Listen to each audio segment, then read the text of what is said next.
Cartago, terra de mistérios fundada há mais de 2000 anos. Guiados pela riqueza, poder e ambição, alguns pioneiros construíram um império que dominou o Mediterrâneo por mais de 600 anos.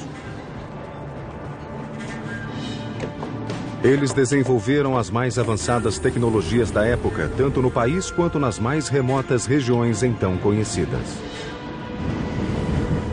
Seu coração era um grande porto que abrigava centenas de navios de guerra, a mais formidável esquadra da antiguidade. These ships are coming up fast. People see them coming. Carthage is here. Mas negras nuvens se acumulavam no horizonte. Cartago finalmente ganhara um inimigo à sua altura. Uma superpotência como o mundo ainda não vira. Roma. The Romans saw Carthage as a spear pointed at the very heart of Rome. Nessa batalha de vida ou morte, apenas um dos dois sairia vitorioso. E o outro seria reduzido a ruínas.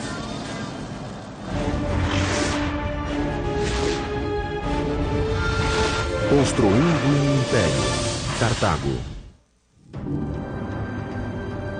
Sangue. Massacre.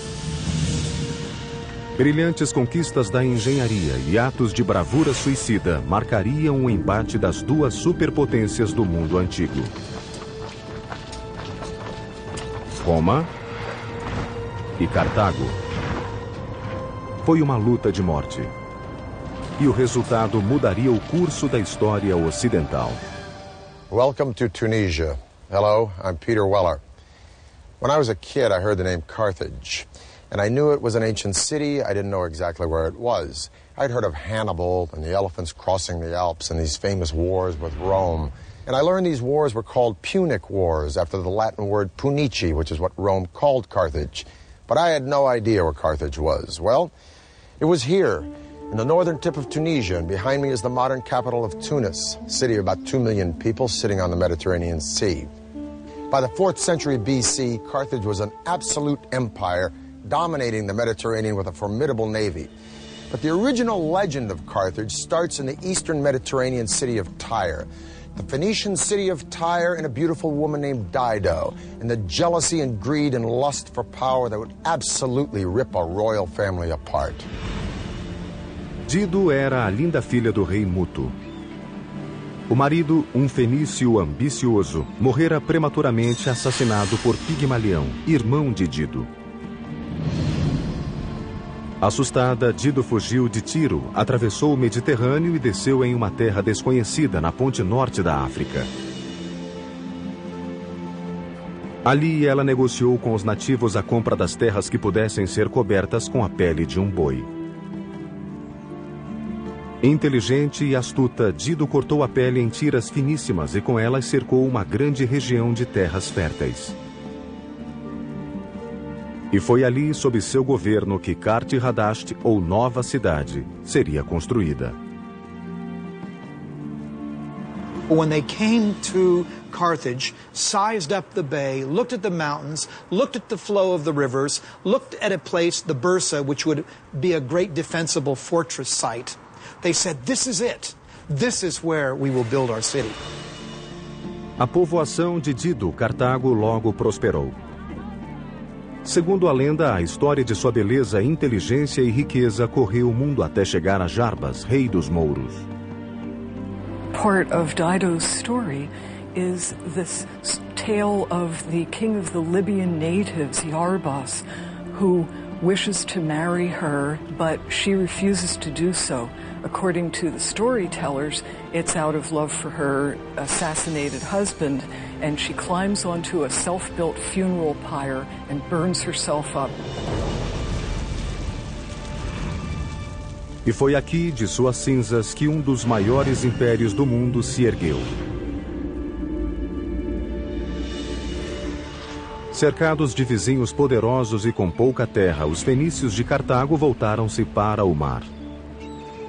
Eram pioneiros, pragmáticos, abertos a novas ideias e extremamente inovadores. When Dido established the city, the new city, a lot of people's eyes obviously opened wide and said, hey, a new city, a new start. And as these trading routes that Carthage pioneered expanded, it very rapidly became as international a city as anywhere then in the world. Nos 200 anos seguintes, Cartago evoluiu para a grande potência mediterrânea, fundando colônias na Córcega, Ibiza e norte da África. By around 700, maybe 650 BC, Carthage is a force to be reckoned with. Everybody's heard of it. Nobody messes with it. It's a very important city. Através de extensas rotas comerciais no século VII a.C., os novos territórios geraram grandes tesouros para Cartago. A população chegou a 300 mil, tornando-a uma das maiores cidades do mundo. To some extent, you could compare it to a Manhattan. This is a huge population living in a relatively small area. So this is an important commercial and cultural hub, not only for North Africa, but also for the entire Western Mediterranean world. Antes dos cartagineses, grandes obras de engenharia tinham sido lançadas em honra aos deuses. O foco de Cartago era outro. Tal como a América 2.500 anos depois, a riqueza de Cartago atraía legiões que buscavam fazer fortuna. Os arquitetos e engenheiros da cidade tinham de achar um modo de acolher a todos. Um desafio que desembocaria na maior explosão urbana da antiguidade. There was something very important to the Carthaginian spirit, to its psyche, about staying within the walls of Carthage. So the pressure to design buildings that would accommodate people who wanted to live within the city was very strong. Os cartagineses foram os primeiros em grande escala a fazer do céu da cidade sua propriedade privada, construindo apartamentos. These were as high as 6 stories, very densely populated. Why? Because people wanted to come to Carthage. It was a successful, happening place. If you wanted to get on in life, you wanted to come to Carthage. Para erguer uma grande cidade, era preciso primeiro achar um bom material com que construir. A solução estava em El Awaria, na Baía de Túnez. Nessa longínqua pedreira havia um suprimento aparentemente inesgotável de calcário, que era fácil de trabalhar e rápido na secagem. Limestone is the perfect choice for building. And there were limestone depositions geologically in that area, in that basin, very close at hand. Os arqueólogos acreditam que, tal como os egípcios, os cartagineses cortavam cada bloco de pedra pelo método mais simples, com água e madeira. After they've chiseled a dotted line channel along the face of a rock, they take a wooden wedge, stick it in there, if it's deep enough, and then wet the wood. And what will happen naturally is the wood will expand with the water, and then it'll naturally crack the stone. A pressão crescente da madeira em expansão provocava uma fissura na pedra quase perfeitamente reta. A partir daí, eles separavam os blocos usando alavancas simples. Assim que os grandes blocos eram cortados e transportados para a cidade, os cartagineses iam superpondo lajes e pilares, para rapidamente transformar Cartago em uma capital dinâmica. It's very clear that by using stone in the first place, they weren't ready to pick up and go elsewhere. They were looking down the long term. For each metropolis to survive, it needs a constant source of running water. Carthage was no different, so the ancient city engineers turned to cisterns, like this. Each cistern was made of a double layer of eggshell, ash, and clay, made the cistern absolutely watertight. Every home enjoyed access to a cistern through a series of pipes and channels. Carthaginians had fully equipped bathrooms with tubs and sinks and even showers years before ancient Rome. We have clear evidence way before the foundation of Carthage of domestic plumbing. But it is Carthage by 600 BC or thereabouts, and certainly Carthaginian town of Kirkuane by 450 BC, that we have the first evidence of a unified system of water usage and, critically, sewage. Any fool can put in a bathroom, but the question is what to do with the waste water. And at Kerkewijn you see very clearly a unified single system that has piped water to the rooms that need it, the kitchen and the bathroom, but then piping the wastewater out to a common sewage system. This was evolutionary, yes, but it is also typically Carthaginian because it's also revolutionary.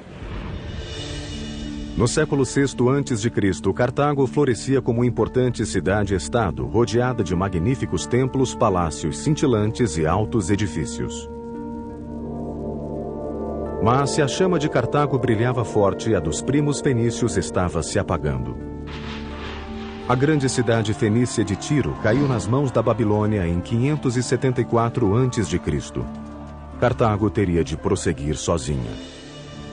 Sem demora, os cartagineses saíram para explorar a costa do norte da África, continuando a expandir o império e conquistando mares.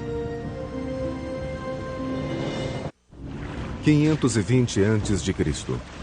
3.000 remos impulsionavam 60 navios através das colunas de Hércules, conhecidas hoje como Estreito de Gibraltar.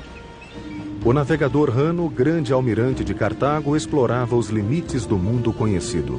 Preparava-se para lançar um ousado plano que poderia conduzir ao domínio total do Mediterrâneo. So every great explorer, Christopher Columbus, Vasco da Gama, who sailed off into the unknown, seems to me a very strong parallel for the original and best of them, Hanno the navigator. Hanno set sail to extend the boundaries of the Carthaginian network of colonies and exchange, not mere trading activities, but planting whole cities of new settlers to maintain control of land and access to its resources. A técnica de Cartago nos mares trouxe-lhe poder e riqueza. No século VI a.C., as ilhas da Córcega, Sardenha e Baleares achavam-se sob seu controle. A força desse poder fluía de uma maravilha da engenharia, o porto de Cartago. This is the absolute pinnacle of Carthaginian engineering.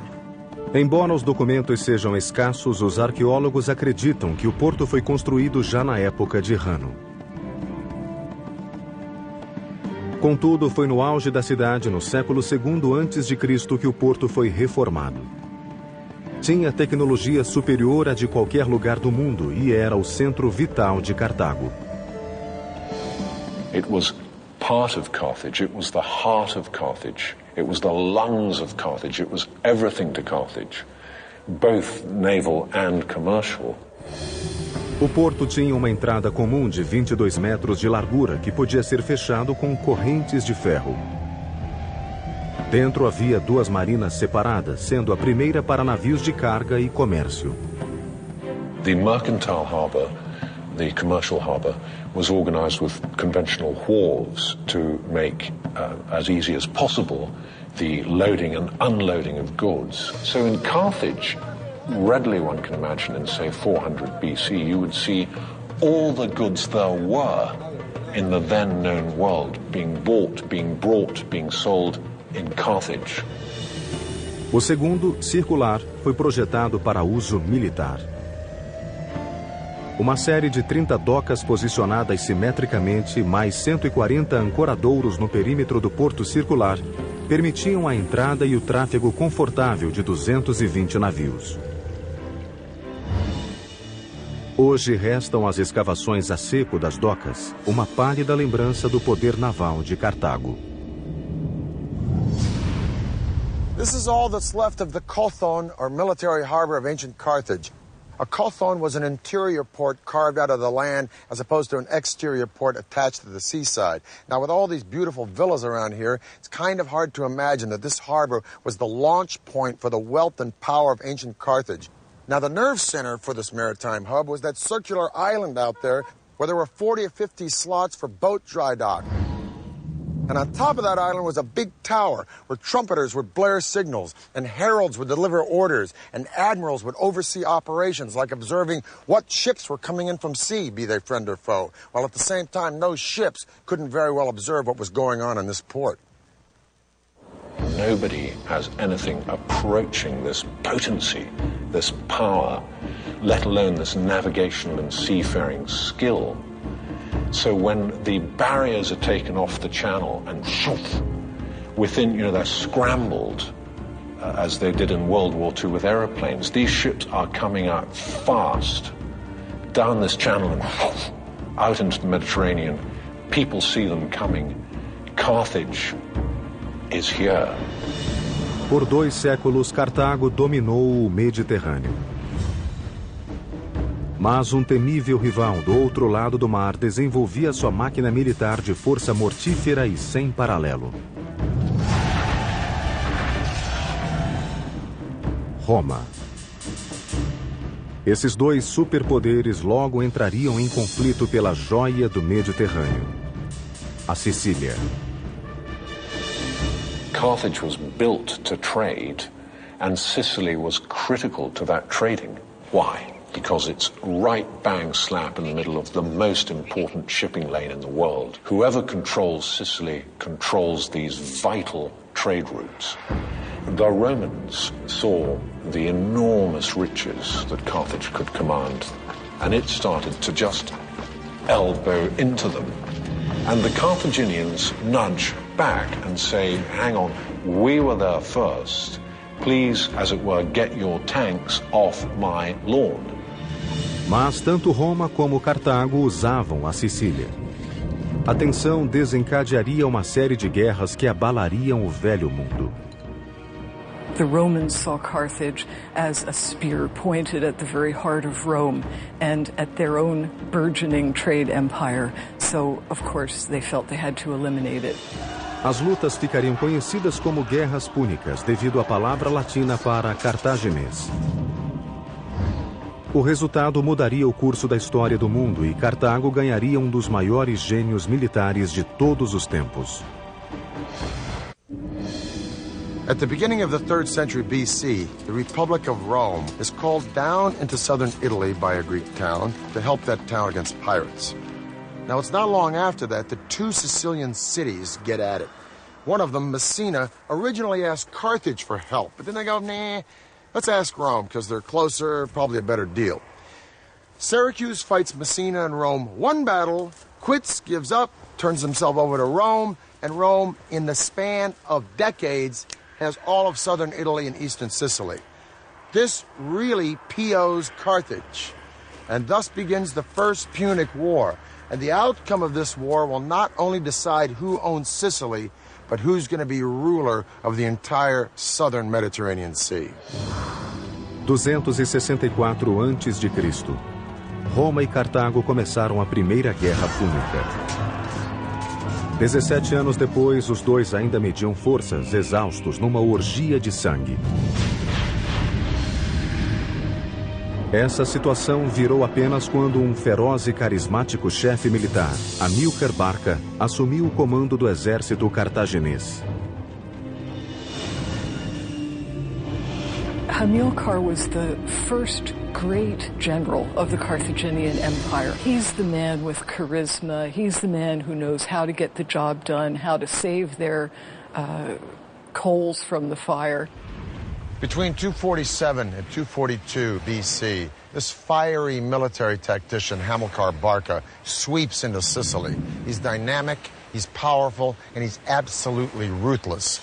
But what gives Hamilcar his real confidence is that at his back he has a new sleek form of warship called the quinquereme, quin meaning 5 banks of rowers. The quinquereme isn't really developed by the Carthaginians, it's developed by the Greeks. But what the Carthaginians do is make this sea-going battering ram huge.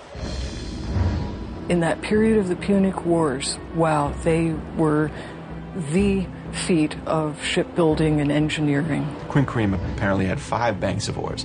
Now, there's been some debate exactly how that worked, but it is believed that there were 3 levels with 5 guys, 2 on the top 2 levels, each with an oar, and then 1 guy at the bottom. Whatever the case, it was a bigger, larger version of the trireme. However, even though it's a bigger version, the tactics involved in naval warfare are exactly the same. The main purpose of these ships is to ram the enemy's ship. That's what they were engineered for. Equipados com o esporão revestido de bronze, eram também muito velozes e manobráveis. These were very, very, very quick. Trying to catch a Carthaginian warship was trying to hit Muhammad Ali in his prime as a boxer. Um quinquirreme padrão tinha 40 metros de comprimento, entre 3 e 4 de largura e abrigava até 420 marinheiros. Completo e equipado, um quinquirreme pesava mais de 100 toneladas e no mar aberto virava uma máquina mortífera. This thing is just coming straight at you at a speed you've never dreamt of as possible. And bang! The whole of your boat shakes, your ship shakes. And you start to sink. Compare that with the trireme, where often the model was probably much more to engage with the enemy ship and have land fight at sea. The Carthaginians didn't mess about like that. They wanted to get in, they hit you once and you drown and they're gone. To hit the next one, deadly.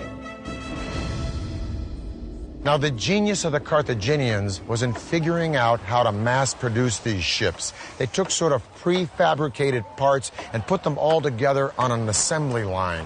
So to an enemy, no sooner would a quinquireme be sunk than another one would appear on the horizon. And this was a distinct disadvantage for the Roman Navy until they came upon a wrecked quinquireme, and they sort of reverse-engineered it. They deconstructed it, figured out how it was put together, put it back together, and made it their own. They captured a grounded Carthaginian quinquireme and made dozens of copies of these. In fact, the copies weren't as well made and were made out of green wood, and after one season they fell to pieces. But never mind, that's all the time the Romans needed to turn the tide. A frota romana e a cartaginesa agora achavam-se iguais, com o equivalente a armas de destruição em massa para decidir a soberania do Mediterrâneo. 241 a.C. As duas esquadras se encontraram nas ilhas Egade, na costa da Sicília, em uma das maiores batalhas navais da história. In the hostilities of the First Punic War, the Battle of the Agates Islands, fought off the coast of Sicily, was a turning point. Na batalha entre duas frotas brilhantemente comandadas, Cartago tinha a vantagem do número. Mas suas máquinas mortíferas achavam-se lotadas de cereais para o exército de Amílcar, acampado ali perto, na Sicília. Many ships were sunk or lost or captured. People weren't expecting that. Now, the Carthaginians try to make a break for it, but they are unable to do so because of this extra weight. That gives the Romans the victory.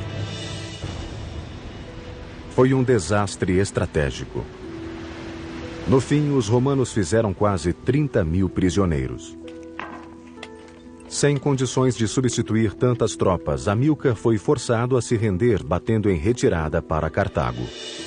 Assim, o pêndulo do poder no Mediterrâneo inclinava-se perigosamente para Roma. Nessa vitória, Roma ganhou não só a Sicília, como o domínio da Córcega, da Sardenha e das ilhas entre a Sicília e a África. Para quebrar a espinha de Cartago, Roma exigiu o pagamento de uma multa astronômica. Mas Cartago não desistiu e voltou-se para a Espanha a fim de conseguir novas riquezas. The Carthaginians send Hamilcar Barca to Spain, so his goal in 237 is to conquer as much of Spain as possible. Amílcar levou 9 anos de árduas batalhas para conquistar as tribos nativas espanholas. No fim, as terras do sul do rio Ebro tornaram-se parte do Império Cartaginês. Mas por essa conquista, Amílcar pagou com a vida. Em 228 a.C., ele tombou em uma batalha contra uma tribo rebelde. Hamilcar's death in Spain was a great blow to Carthage, but it was by no means the end of Carthage. In fact, it opened the way for a whole new initiative. Legend has it that Hamilcar's 9-year-old son begged to watch his father lead Carthage into battle with Spain. And the father agreed on one condition, that the son would promise eternal hatred of Rome and commitment to that republic's defeat. And it was thus the son, named Hannibal, became the instrument of his father's revenge. And this was the first step on a path that would transform Hannibal into the most devastating foe that the Republic of Rome would ever face. 211 a.C. Espectro rondava a República de Roma. Fora de suas muralhas, com um exército pronto para atacar, achava-se o homem que os romanos temiam e odiavam acima de tudo. Aníbal, o grande general cartaginês. Brilhante, impiedoso e sofisticado, era o pior pesadelo de Roma. Como que por mágica, Aníbal havia penetrado as defesas de Roma. Mas a mágica era apenas o gênio estratégico de Aníbal e o modo como usava seu corpo de engenheiros, um dos melhores do mundo. There's no doubt in my mind that Hannibal wasn't one of the greatest generals in history. I think demonstrably he is the greatest general in history. O gênio de Aníbal nasceu do zelo religioso de destruir Roma, a ele transmitido pelo pai. Em 221 a.C., ele recebeu as ferramentas para a tarefa e aos 26 anos assumiu o comando do exército cartaginês. Hannibal was certainly Hamilcar's son. He was a crafty politician, a brilliant strategist and military man, but his real genius was in knowing when to use all of the great engineering developments that Carthage had at its disposal. Comandante de coragem de aço, Aníbal lançaria uma das mais incríveis campanhas de ataque que o mundo já vira.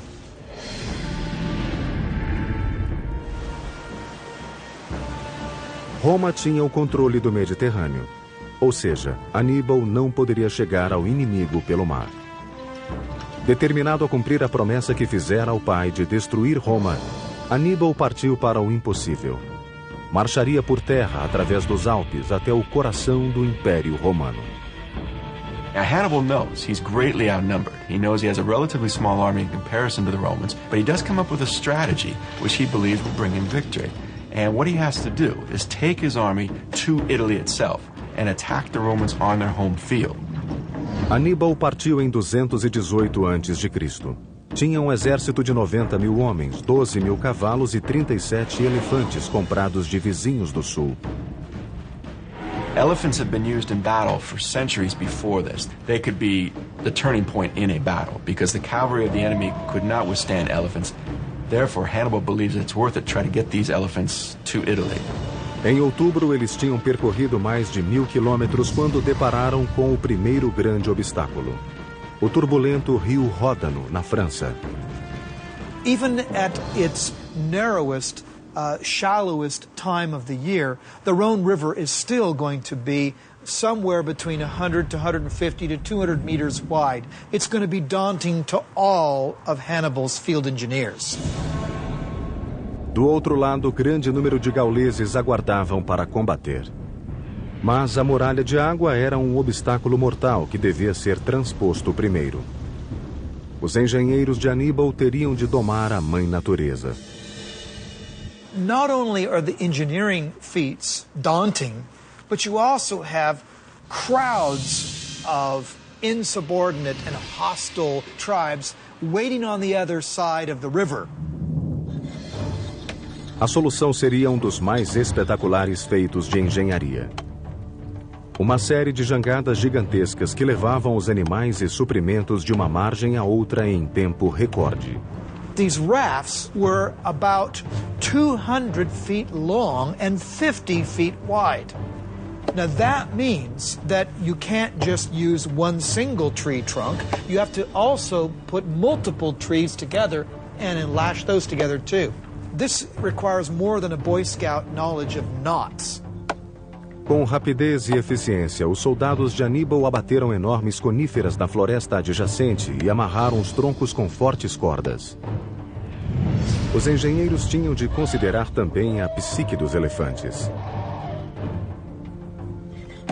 Assim, cobriram os troncos com uma camada de sarrafos e outra de terra bem socada para os elefantes acharem que estavam em terra firme. Quando tudo estava pronto, Aníbal deu sinal para soltar as jangadas. Os gauleses que aguardavam ficaram estupefatos quando viram o general cartaginês liderando o exército, a cavalaria e os elefantes através das águas turbulentas do Ródano. Quando ele chegou à margem oposta, os gauleses, tomados de pânico, fugiram sem tentar atacar. A operação toda levara pouco mais que 9 dias. I think the crossing of the Rhone in such a short space of time using rudimentary equipment is one of the great achievements of military history. And people slightly forget the small engineering miracles that made all this possible. Aníbal e seu exército continuaram rumo ao sopé dos Alpes. O inverno chegava e os soldados sentiam fome e exaustão. À medida que subiam, depararam com outro obstáculo que parecia intransponível. Rochedos escarpados. Mas os engenheiros tiveram uma ideia que permitiria ao exército não só ultrapassá-los, como atravessá-los. The stratagem of crossing the Alps certainly shocked the people of Italy. No one expected an army with elephants to make it across. And although the Alps may have seemed in places impassable, this idea of breaking up the mountains themselves to create a pathway to get your pachyderms across was a brilliant idea. Now, how did Hannibal get his men, not to mention all those elephants, up, over, around, or through these giant boulders? Well, according to the Roman historian Livy, he came up with an ingenious plan along with his engineers that would literally move mountains. They cut big crevices through these boulders, and then they got wood from the surrounding forest. They'd wrap these boulders in the wood, and when the wind was right, they'd torch the wood. The rocks would heat up, and just when they were hot enough, they'd pour boiling vinegar into the crevices, which would shatter or melt the rocks such that his men could break them apart with iron implements. Now, what was Hannibal doing up in the Alps with all this vinegar? Well, if this is true, and we like to think it was, otherwise how did he get across the Alps? It speaks volumes to the genius of this brilliant general. I'll tell you one thing. After navigating the snow of the Alps, the sight of the plains of northern Italy must have been very, very welcome. Em agosto de 216 a.C., perto de Canas, no sul da Itália, Aníbal novamente enfrentou as tropas romanas comandadas por Terêncio Varro em um conflito decisivo que selaria o destino dos dois impérios. Ao nascer da aurora, Aníbal reuniu um exército de 50.000 homens, reforçados por mercenários contratados contra os 90.000 soldados de Varro. Varro decidiu esmagar o inimigo atacando o centro do exército de Aníbal. Esse foi seu grande erro. Adivinhando a estratégia de Varro, Aníbal ordenou à cavalaria que cercasse as fileiras romanas pela retaguarda. Hannibal had certainly done his homework in studying the psychology of his opponents, and he was able to trick them into his center, and then his forces could engulf them. Completamente cercados, os romanos foram derrotados ali mesmo. Apenas 3.500 romanos conseguiram fugir. 10.000 foram feitos prisioneiros e 70.000 pereceram na batalha. At the Battle of Cannae, the single greatest defeat ever inflicted on a Roman army throughout its entire history. And of course we have to go to World War I to find a scale of slaughter as big. Canas foi uma obra-prima da estratégia militar, mas Aníbal não conseguiu tirar vantagem de suas vitórias. Continuou lutando por 13 anos, montando sítio após sítio contra Roma e cidades adjacentes, mas a vitória final não chegava. Aníbal conseguia vencê-los no campo, mas não tinha armas para tomar a capital romana. Em 204 a.C., Roma tentou outra ofensiva e lançou um ataque contra Cartago. Aníbal precisou voltar à pátria para defendê-la. In 204 BC, Scipio Africanus, who had already beaten the Carthaginians in Spain, convinced Rome to let him go around Hannibal altogether and attack Carthage directly. Hannibal was recalled to his city to defend it. Now, these two heavyweights met and spoke. We have no idea what they said to one another. It's lost to history. In 202 BC, they met again at the Battle of Zama. And Hannibal was defeated. And he was forced to surrender to an enemy that he'd spent his entire life trying to destroy. He would not fulfill his father's wishes. He was exiled from Carthage, and years later, near present-day Turkey, he committed suicide. A derrota de Cartago no fim da Segunda Guerra Púnica forçou o império a se submeter ao odiado rival. They are forced to surrender in 202 BC. The Romans again impose very harsh peace terms on the Carthaginians, meaning, first of all, they must again pay an indemnity, a tax to the Romans. Also, the Carthaginians lose their overseas territories, meaning their territory is now confined to areas just around Carthage itself. One last very important part of this treaty was that Carthage could not fight a war, any war, even a defensive war, without Rome's okay. Com Cartago despida do poder militar, o campo estava aberto para o exército romano iniciar a completa conquista do mundo antigo. Seu primeiro alvo seria exatamente Cartago, que para se defender, agora só dispunha da fortaleza mais segura do mundo. 150 a.C. Marco Pórcio Catão, orador romano e bisavô do famoso inimigo de Júlio César, passeava pelo Senado romano desatento ao que o cercava. Ele só tinha uma preocupação na cabeça: Cartago.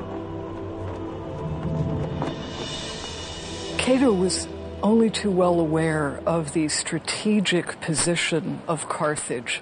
He could see that as long as Carthage was an independent stronghold, it was too close to Sicily and Italy to be allowed to harass shipping or maintain a military presence.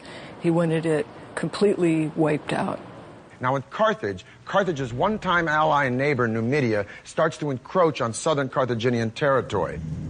Carthage feels obliged, and rightfully so, to defend itself, but there's a caveat. Since the Second Punic War, Carthage has promised Rome never to take up arms against anyone whatsoever without the consent of Rome.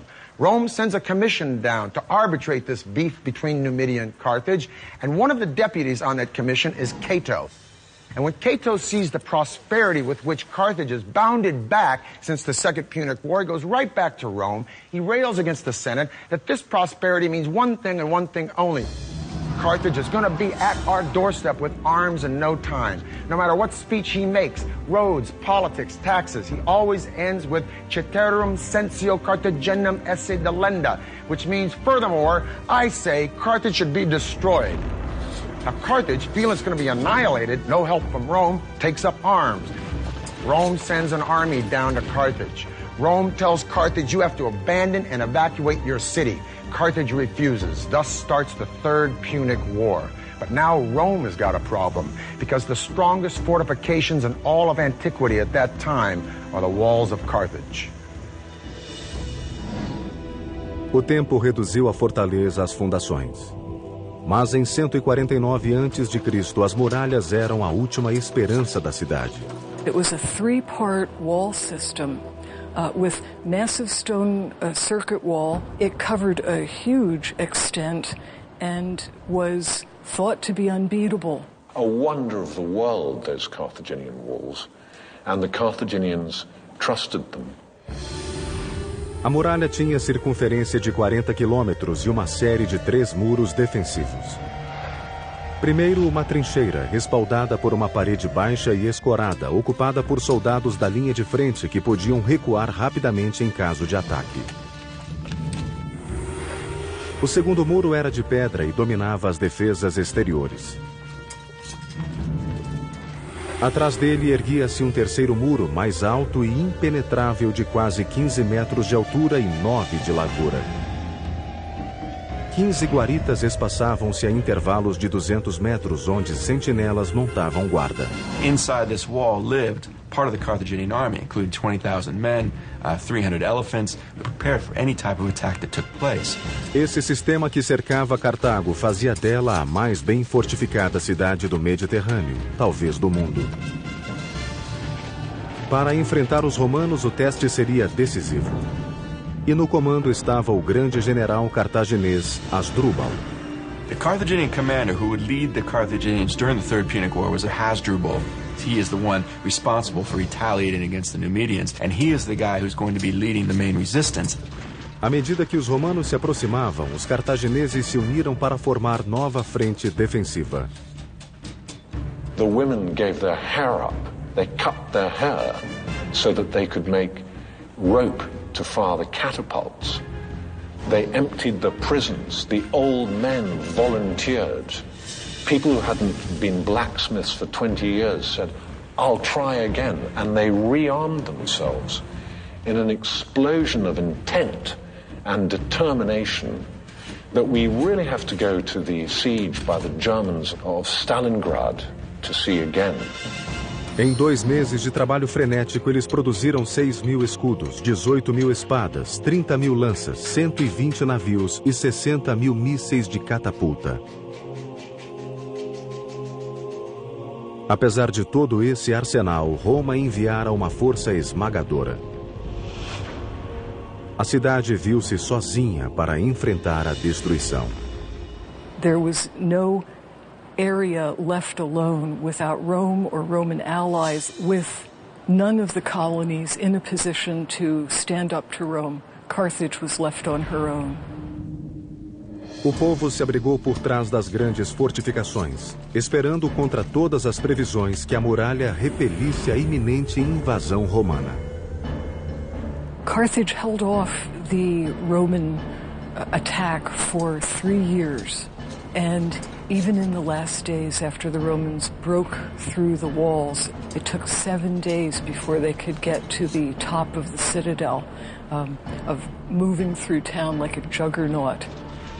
O sítio romano exauriu as forças vitais da cidade.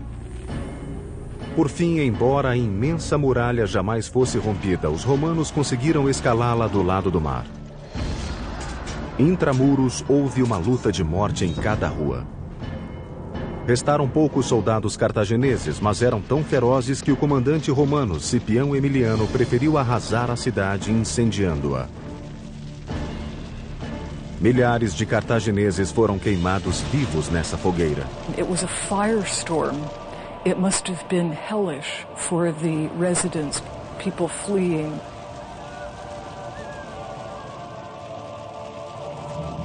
Entre o sítio e a queda, Cartago foi dizimada. A população caiu de 500 para 50.000. Os sobreviventes foram vendidos como escravos e jamais voltaram à pátria. It took just 17 days in the year 146 BC for Carthage to be completely destroyed by fire. That same year, Rome leveled Corinth, put Greece in their pocket, and overnight the Mediterranean Sea became their own private lake. Carthage would rise again, albeit this time reconstructed by Rome, like this fantastic amphitheater here at El Jim. And by the 3rd century AD, Carthage would thrive once more as a commercial port. But although undeniably Roman, the spirits and the voices of Dido and Anno the Navigator and Asdrubal and Hamilcar and Hannibal would echo throughout those Roman walls, begging to be remembered for the remarkable achievements of their civilization. And if you listen well, you can still hear those voices whispering among the ruins that are Carthage. For the History Channel, I'm Peter Weller.